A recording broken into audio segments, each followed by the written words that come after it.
At a House Appropriations Committee hearing, Democrats grilled OMB Director Russell Vought over the Office of Management and Budget's handling of congressionally appropriated funds.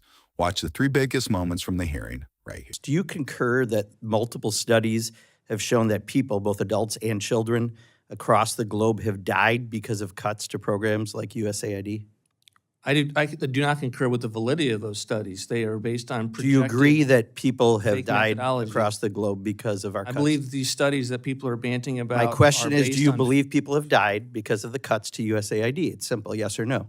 I do not believe that the administration. You don't believe anyone's died? Let me finish the question. No, it's a yes or no. It isn't. Director, it's because really simple. our Do you think cuts- people died or our not? Cuts are aimed at. All right, you're not going to answer it. I would weaponization claim my of foreign time. aid I and thought other you were going to be a little more helpful, Director Vought, but that's fine. So this is Boston studies, Lancet studies. Others have said hundreds of thousands to millions of kids and adults will die because of this. One of your co-conspirators, Elon Musk, recently has been going nuts trying to claim no one's died, and he has to name names. So let me mention a few people who've died because of these cuts. Rovina Naboy in Kenya, her little daughter Jane died of starvation in a refugee camp because we cut back on their food and the food rations. She got sick and died. Ugana Balama in Nigeria, USAID-funded program, Babies a Special Nutrient-Dense Paste to avoid malnutrition. She had twins, 6 months old. The program ended abruptly because of cuts to USAID. 2 weeks later, one of the twins died. I've got a bunch more. Are you familiar with any of these stories? 13.4 million for civic engagement. Are you in familiar Zambia. with any of these stories? 38.6 There's no number million involved in that answer, Director Vought. You're citing Are you fake familiar studies. with any of these stories? I just gave you 2 examples. Are you familiar? It's a yes or no. I am Don't familiar. dance. You're not a tap dancer. Are you familiar with the stories? It's really that simple. I am familiar with the press that you are citing. The reports that you are also referring to are I fake take my time back. You're clearly not going to answer questions today. I thought you came to answer questions. You're not.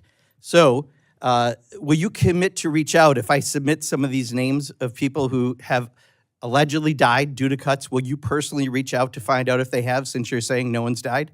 I will personally read all correspondence that Congress gives me and do everything I can to be responsive to them. Yeah, and could you reach out to them to actually verify whether or not someone's died because of a cut to USAID? We're monitoring all of these studies to see if there's validity, but there is nothing about those studies that has caused us to think differently about ending morally, 4.6 that's all right. million to build climate resilience in Honduras. Take my time back, please. Morally, isn't it wrong to facilitate the death of children? Isn't it morally wrong to That's a contribute question to civic coming back with engagement in Zimbabwe? Look, you're not Confucius or whatever you think you are, answering a question with a question. I said, is it morally wrong to facilitate the killing of children? You're basing Simple it on question. You're basing it on a premise that is false. I'm not going to answer that question. Take my time back. You wrote in a 2021 article in Newsweek about Christian nationalism that our rights and duties are understood to come from God. Isaiah 58:7 commands, quote, share your food with the hungry and provide the poor wanderer with shelter. Are you saying God was misquoted or wrong? I'm sorry. What does that have to do with the question with regard to our It's administration? morally wrong to facilitate the death of children. I think We're not doing everyone. that. We're not doing that. Like Congressman. that's why I'm asking you to reach out to folks. But what I'm saying is, if that is a quote from the Bible, and I know you are a Christian nationalist by You declaration, continue this by is the articles. second year in a row that you've used that slander for It's me not and slander. other, You think that's slander? you and th- other so Christians you think involved calling in someone a public Christian service. nationalist is a Second time- slander? this is the You second wrote year in an a row. article.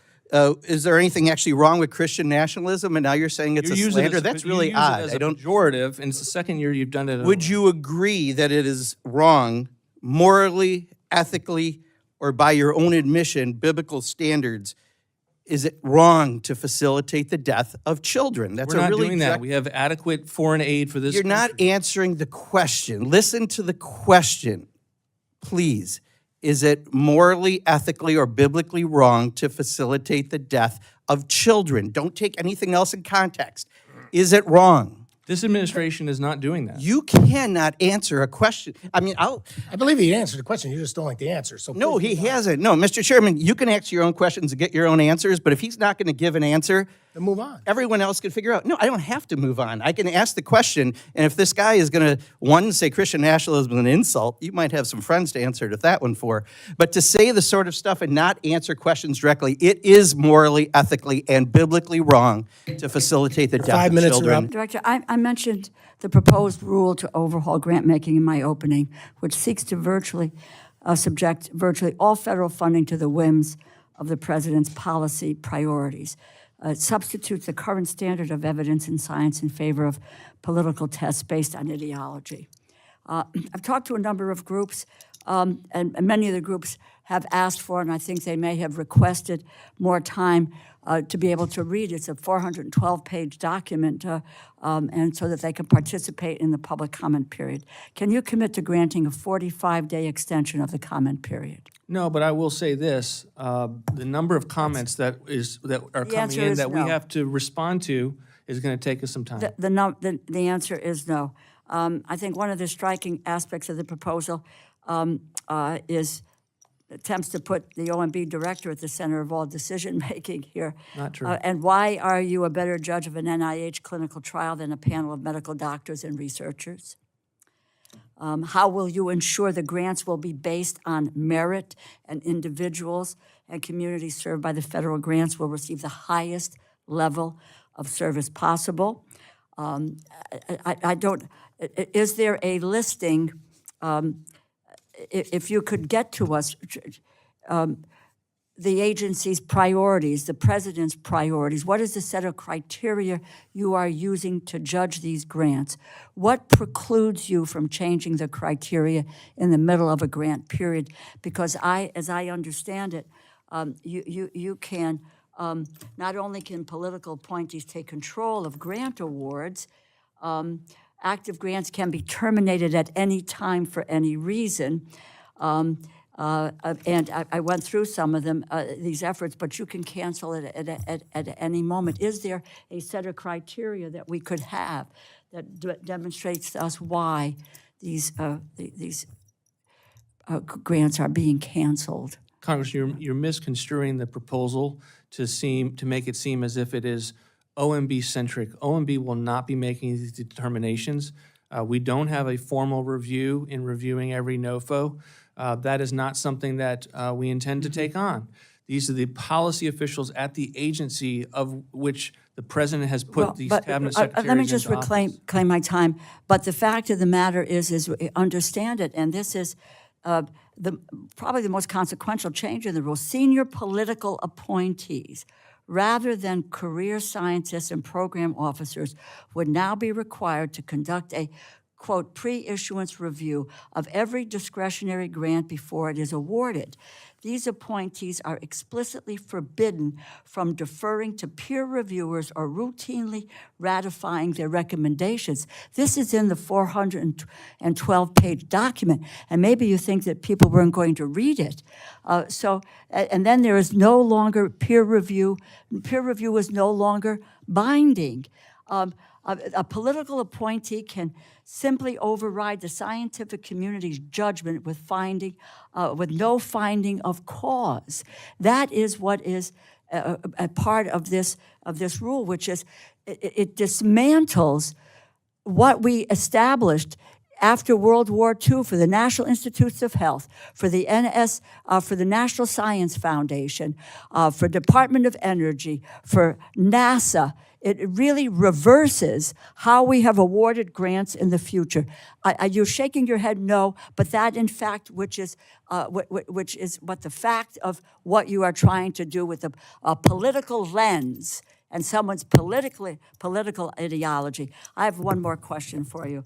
Have you released all appropriated funding to each intended agency through the apportionment process? We were working through the apportionment process expeditiously. Well, I can't say we've done every single one of them, but if you have one that you're particularly interested in. No, but I'm just saying it is your responsibility to get the money out of the door in a timely fashion. And if you can't do this, we need to take a look, because again, Congress provides Congressman, the this would be authority for for this. full year apportionment. How much Everyone funding the has been apportionments that available? They need right. How much funding has been made available? How much funding have you made unavailable to agencies as of today? If you can't answer that, now I would like an answer to that. Happy to, but again, there's no concerted effort not to apportion funding for the agency. It's not going out in a timely way. I can just go Hard through. because we're trying to assess what it's being spent on. Right, no, I get it. Will you commit to us here today that you will carry out our spending laws as Congress intended through appropriations and reconciliations as they were enacted or not?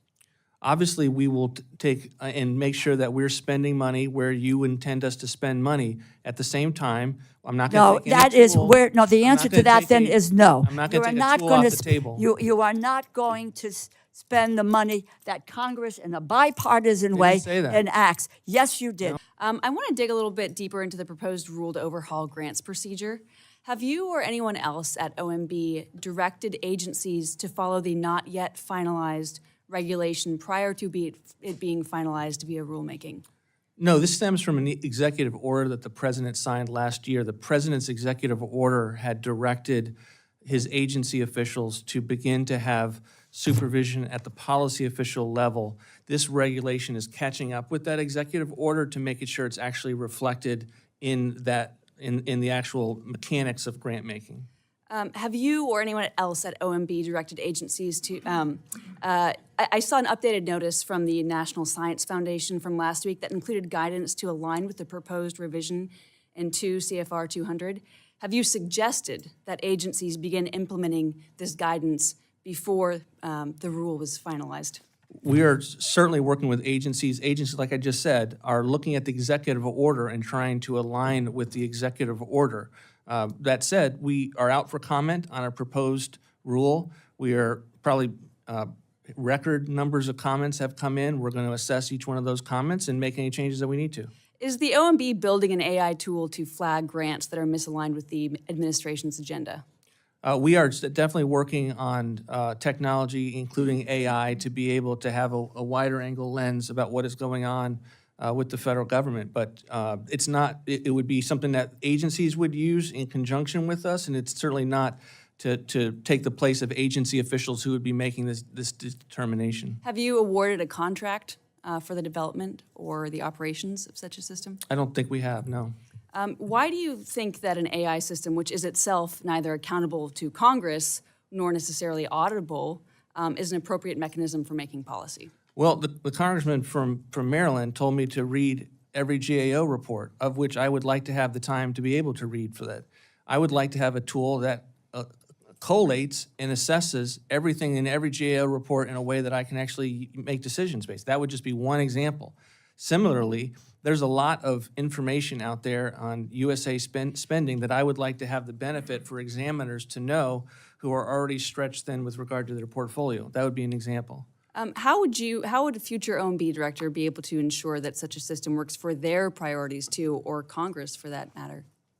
Every administration would align their policy objectives, which would be different from administration to administration, to ensure that the grant making and how the agencies are spending taxpayer dollars are aligned with the president's agenda as he got elected on behalf of the entirety of the American people. What happens when a grant is flagged as being inconsistent with administration priorities? No grant has been flagged as inconsistent based on the tools that you've articulated, but we are trying to make sure that we're not funding some of this nonsense that I've articulated, and we work with agencies to do that. That's policy official to policy official, and we work collaboratively with our agency partners. What about grants that have been explicitly funded by Congress? Is it your understanding that OMB or an agency could cancel such grants unilaterally? Not with regard to earmarks. Sometimes you have an earmark to a specific person or a specific organization, and that would probably be at the top of the list that needs to be funded. But that is not something that is impacted by these grant making. Do you anticipate that states, cities, or Congress has any recourse in cases where OMB decided that a grant was inconsistent with your priorities? And do you believe the proposal provides due process? Well, yeah, I do. You keep referring to this as OMB making these determinations. Again, this is agency officials that would be making these determinations based on the instructions given to them in the executive order. The Congress appropriated $100 million from H.R. 1 to OMB last year. Have you spent any of that $100 million on moving career OMB personnel to the CFPB building at 1700 G Street, and do you plan to? We have not spent any money from the $100 million for the move. How many OMB staff currently have their salaries paid out of funding originally appropriated for USAID or CFPB? None. Can you provide an overview of the funding streams used to pay OMB staff salaries since the beginning of the administration? It's all of OMB salaries have been paid for by the OMB appropriation. The only qualification I would have to say is that there are people like me who are doing work for CFPB, of which I'm not getting a paycheck. My general counsel is another one who is Mark Paoletta, who is the deputy director at CFPB, not getting a paycheck at CFPB. And so if the question is, what are the relationship between OMB and CFPB, we're not changing funding back and forth with regard to FTEs. Thank you. For more content like this, stay tuned to Congress Clips, and thanks for watching.